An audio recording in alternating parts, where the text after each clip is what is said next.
And I'm always shocked by how many people just don't understand their financial systems, even some of the most senior people in the organisation.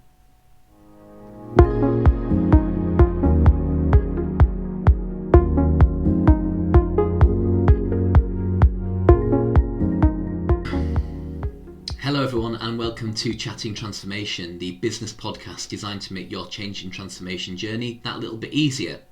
I'm Barry and I've been doing change and transformation for the best part of 20 years, having worked in some of the most junior roles and having recently led some very significant transformation activities.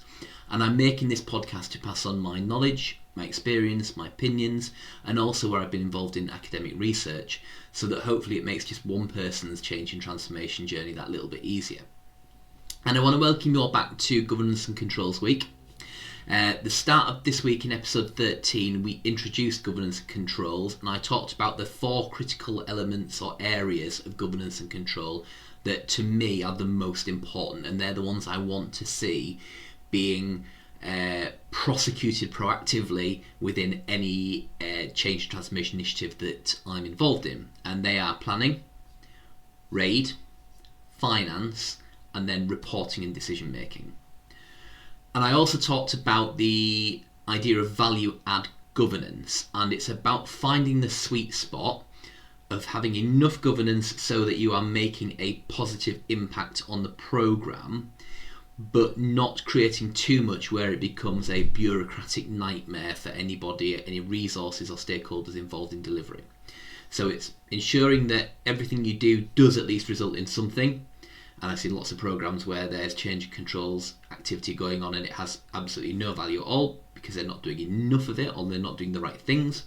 And then I've also seen programs where they're doing a lot of the right things but they're doing so much of it that it just stifles the ability to deliver. So what I always talk about is finding that sweet spot. And it's going to be slightly different for every organisation because it's going to take into account loads of different factors.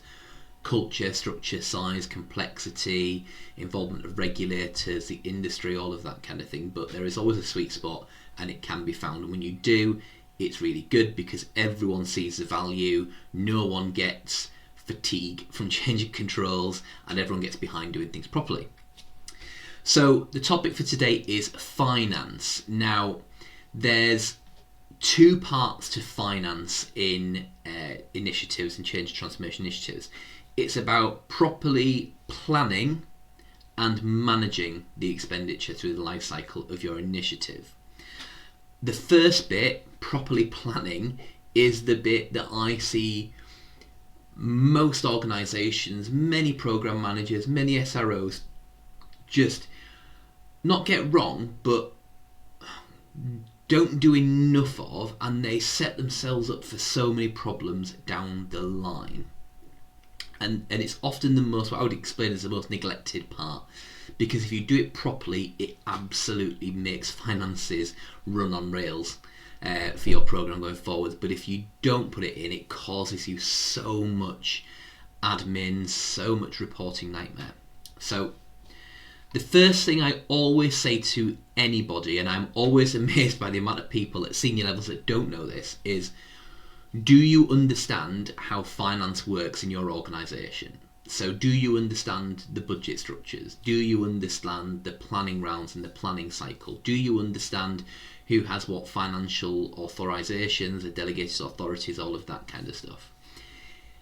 If you don't, it's not a problem, but you do go and spend a day, half a day, a couple of hours with your finance business partner or somebody so they can explain the basic structures of how your organisation works with finances, because if you understand that, it's so critical then in order to properly plan. So I'm talking about in the private sector, CapEx, OpEx, are there any subcategories or sub-budgets within those that you need to be aware of? How is pay and resourcing managed? How does it link in with commercials? Who has what expenditure limits? Who can sign what off? All of that kind of stuff. So, and then it's very similar with the public sector. We tend to call it CDEL and RDEL in the public sector, and pay can sometimes be treated in a slightly different way, and there are separate budgets for the public sector. But again, you need to go and understand what the structures are, what you are allowed to spend, the categories that you can spend money on within those budgets. You need to understand who can sign what off, what authorities go from what bodies or people in your organisation.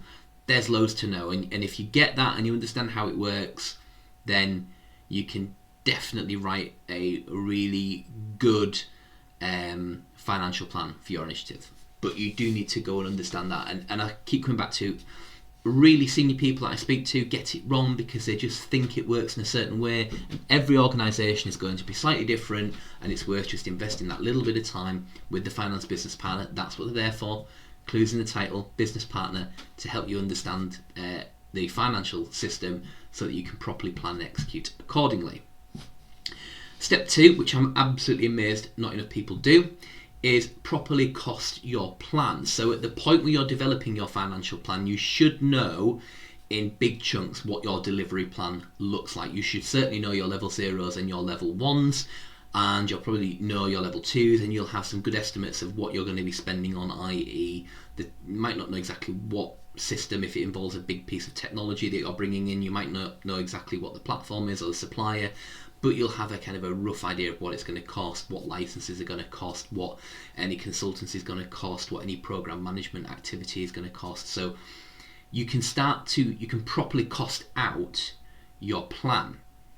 There will be a level of known knowns, which is great. You can plan against those and cost those accordingly.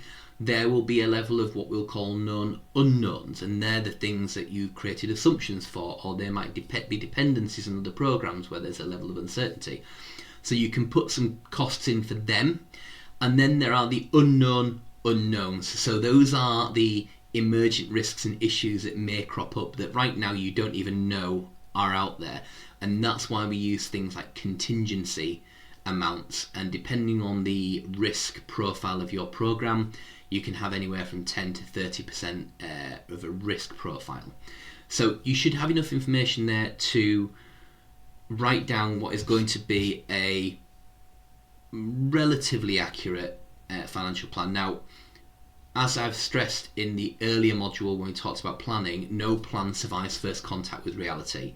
So that means your financial plan is always going to be changing. That's not a problem. No one is going to turn around in 6 months' time and go, you said you're going to spend exactly this, and you're not spending this, and I've seen your evidence for why you're not doing it, but I don't care, I'm going to hold you to it. Everyone knows that things change, but you should be able to write down a fairly accurate plan and then cost it accordingly. Now, what that allows you to do then is write what I would call an intelligent finance plan that goes into your business case.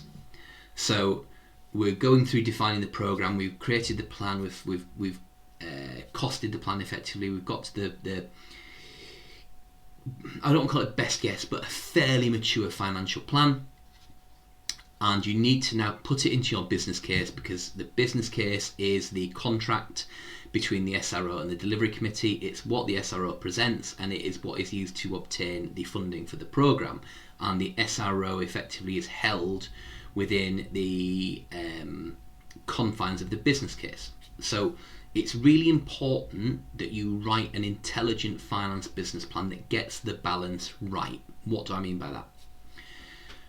Within your business case, you need to provide sufficient detail of expenditure, of what is going to happen with your finances, to build trust with the investment committee or the investment authority or whoever is going to release the funding to you in order to obtain that investment. So they're not probably going to deliver it if you just say, I need X million pounds of CDEL and I need X million pounds of RDEL. They're probably going to say, and what are you going to spend that money on? So you need to provide some level of detail and say, right, I'm going to use X amount of CDEL to purchase the technology tool, I'm going to use X amount of CDEL to bring in external program and project management support, I'm going to use RDEL to buy some of the licenses, or CapEx or OpEx, buy OpEx to buy some of the licenses, I'm going to use some OpEx to develop a administration and maintenance function for this, and so on and so forth. So you need to go into a little bit more detail, but what I would also recommend is stop short of giving them too much detail.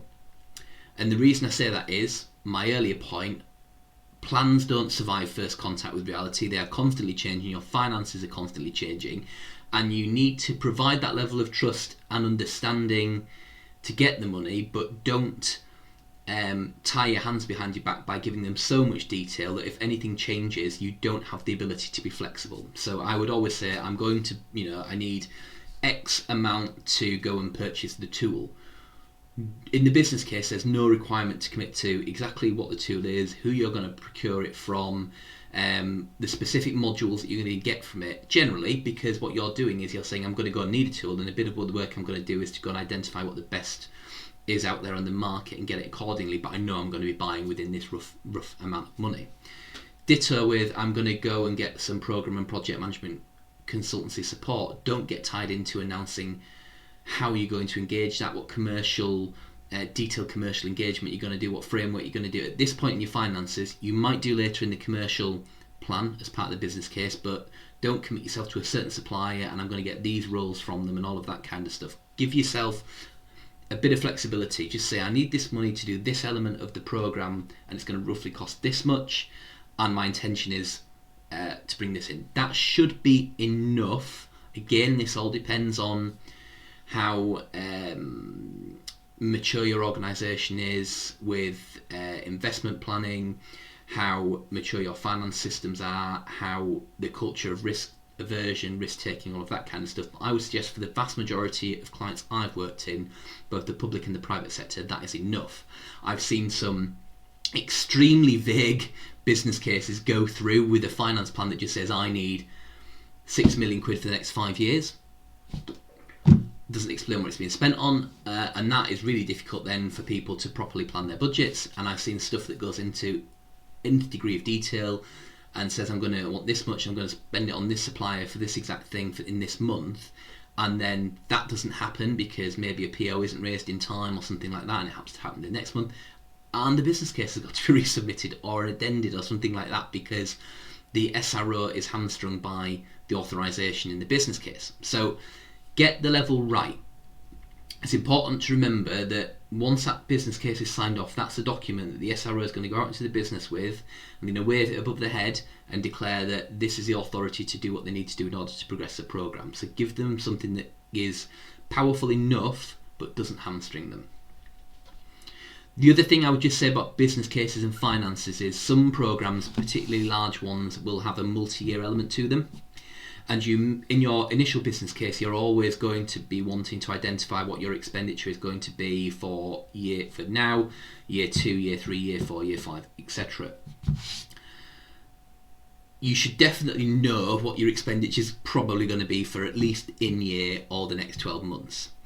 But there's always going to be an increasing level of uncertainty the kind of more your forecasts get into the future. So year 2, I would suggest there's an element of uncertainty, year 3 even more, year 4 even more, and year 5 and so on. If you think back to the last 5 years of what's happened in the world with pandemics, wars, all of that kind of thing, stuff happens all the time that we don't expect, and you can't guarantee that you're going to need that money in year 4, say in 4 years' time. So I would always say put it in there, but caveat that anything in sort of year 2 onwards is effectively a placeholder.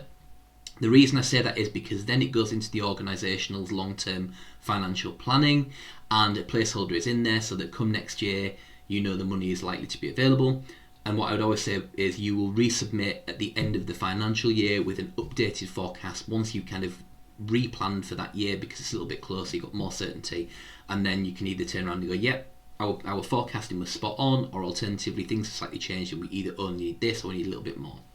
But put them in, but do put in the business case that they are effectively forecasted and they will be confirmed on an annual basis if your programme has an annual element to it. So hopefully all of that means you then get the money available to you. Once you get those approvals, you now need to properly structure your initiative finances and have that monthly view of forecasted expenditure. And I would have that broken down into whatever level of detail you need it to be to accurately manage it. Most of the time that aligns to whatever the commercial structure is, i.e. each line item is effectively a purchase order or a contract or something like that with a value and an expected monthly expenditure forecasted, and then there might be no contingency associated with that if there was anything in the contract. And then that allows you to reconcile as actuals come in monthly by monthly. You can reconcile and say, yep, spot on, or there's an underspend, or there's an overspend, etc. Now, if you've got a big program and there's lots of stuff moving around and there's lots of line items, you may, as part of your PMO function, want to go and get a program accountant in. So that's somebody who knows money and basically takes on running the accounts for the program that way. They run all of the forecasts, the actuals. They work closely with commercial to know when invoices are being raised, POs are being paid, all of that kind of thing. And they also will work with the project managers to constantly review their forecasts, and they'll be looking into why there's underspend, why there's overspend. They'll also be talking to the risks, issues, assumptions, dependencies people, depending if it's one person or more in your PMO, and they'll be talking to the planner, because what they'll want to make sure is that within the finances we're taking into account the impacts of unforeseen events, risks and issues on the plan, which then may have an impact on the financial elements. So an example of that is the plan says that milestone A is going to be delivered on the 1st of June. There is a risk or impact or issue comes in and says that's potentially going to be delayed until the 30th of June, which means there's an extra 30 days there, and it might be that we need to pay a supplier for an extra 30 days, or we might need to pay a resource, or we might need to delay something else happening and there's a penalty for delaying that. That then needs to be taken into account in the finances, and there are different ways, depending on how detailed you want to get, about properly planning for risk-based events within your finances, but I would expect a good program accountant or initiative accountant to be taking that into consideration and planning accordingly. So finances, the most critical bit, and unfortunately it's a bit that I don't see much, is getting it right from the start, knowing how your organisation runs finances, properly planning, properly forecasting and costing your plan, and then writing an intelligent business case that allows you to get the funding with sufficient detail, but also gives you flexibility to execute and use the funding to support your progression of the programme. And then finally, once you've got it in, applying proper rigour to forecasts, actuals, the impacts of any risks or issues upon the programme and the programme's finances. So that's finance. That's us done risks, assumptions, issues and dependencies, planning and finance, and how the three of those come together, and I explain them as the kind of three spinning plates within a PMO that need to be constantly spinning, and people need to be constantly watching them. What I'll talk about in the next episode is how we pull that information and we report it, and then how we use that to make decisions in an initiative. But for now, that's all. Thank you all very much. Do take care, and I'll see you in the next episode.